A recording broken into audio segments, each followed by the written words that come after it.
Hello, ladies and gentlemen. How are you doing? Today it's time for Nerd News. So I wanted to take this moment to sort of wrap up our coverage about Power World, and I want to clear up some general misconceptions that have happened. Whether or not there are a couple key things to note when it comes to Power World at this point. There is the alleged IP theft at their hands. There is the case of, their CEO being for things like AI and cryptocurrency, and there is the but that's mainly it. So a couple things. Let's address the easy one. Firstly, AI is cringe, and so are crypto bros. Just because the CEO is a dumbass does not mean that the game itself does not have merit. Bobby Kotick was the CEO of Blizzard Entertainment for years, and he was the fucking devil, and that doesn't mean that, certain Blizzard games aren't. That doesn't write all of them off. That being said, let's move on to the more difficult one, which is Nintendo Pokemon IP, blah, blah, blah, blah, blah. So let's be perfectly clear. I don't know if you guys remember this, but I remember this because I may not have followed every aspect of Power World's development, but I did see their initial launch trailer years ago. Me and my friends shared it to each other as a novelty. I want to remind everybody that that almost all of the PALs that you see in that initial launch trailer also exist in the current build of the game. They have been working on this game for, I think, 2 to 4 years. No, 2 years. 2 years. And in that time, Nintendo, if you guys remember, a incredibly litigious company, would have sent them a cease and desist. They have not.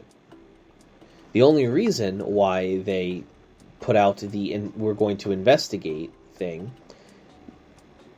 statement the other day was because people who simp after multi-billion-dollar companies on the internet were sending emails to Nintendo saying, they're stealing your stuff, blah, blah, blah, blah, blah, blah, blah, blah, for like it's their job, which is sad and pathetic.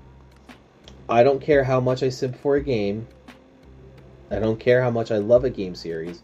I am not going to be informing, unless it's like a small indie developer has a giant megalith company, stealing from them. I don't care. I do not care. And people on the internet are weird, and that's why Nintendo made that statement, because it's popular to hate on the new fun thing. Now, there's also people who say that Power World is not a good game.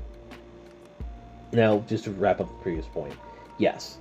If Nintendo wanted to shut down Power World, they have had 2 years to do so, and they would not have waited.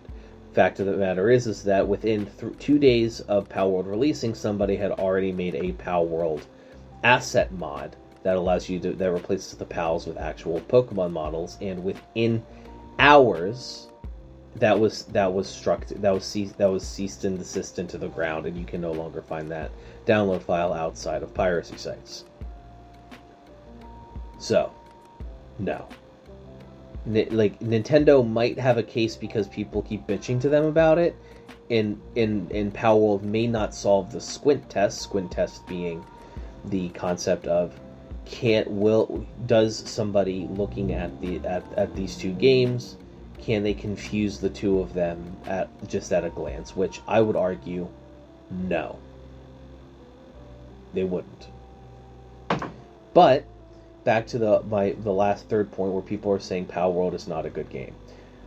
I will say that Ark Survival Evolved is very much a game of taste. You have to like it. But if I'm being perfectly honest, I would argue that I would personally argue that something like Ark Survival Evolved might have a better case, but even then, you can't copyright gameplay mechanics. There's a reason why Cassette Beasts and Temtem exists, and Nintendo hasn't fucking killed them. Regardless, at the end of the day, personally, the gameplay of Palworld is fun and enjoyable, and I personally enjoy it. I enjoy survival crafters that meet a certain mold and have certain types of mechanics that work certain ways, and Palworld meets that mostly, and I enjoy it. It's been my hyperfixation, and I like it a lot, but it is not a game without its issues. But to say that it is a slop game made from, just a bunch of different types of games and pushing them together, normally that does make really bad games, but in this case it's not. It's kind of okay. But that's my opinion. Remember, this is not everybody's cup of tea, and 6 million people playing the game, even if concurrently on Steam, even if let's see, 6 million, 8 million, even if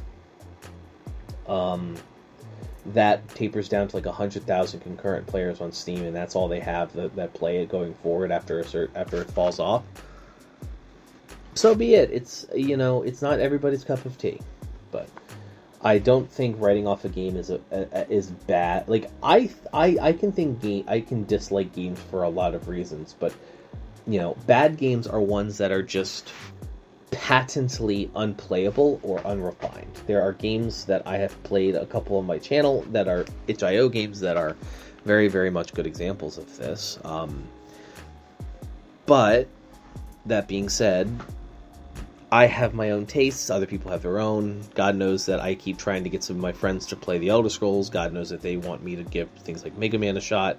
Everybody has their taste, and that's okay. Regardless. Ladies and gentlemen, that's kind of the sitch on Palworld. At this point, I don't really think there's really much to talk about, other than just, if you want to give the game a shot, go do it. It's on Game Pass, and it's a genuine enjoyment. My girlfriend plays it on controller. I play it on mouse and keyboard. Both control seem fairly robust. I haven't had a single crash with the game since starting. It's got some poorly optimized issues, but I'll save most of my critiques for the Palworld review that I am working on once I actually beat the game. Regardless, ladies and gentlemen, thank you so very much for listening to Nerd News. I appreciate you. I thought it might be good to have a kind of an analysis episode instead of just, going through the normal suck. But regardless, have a go one, everybody.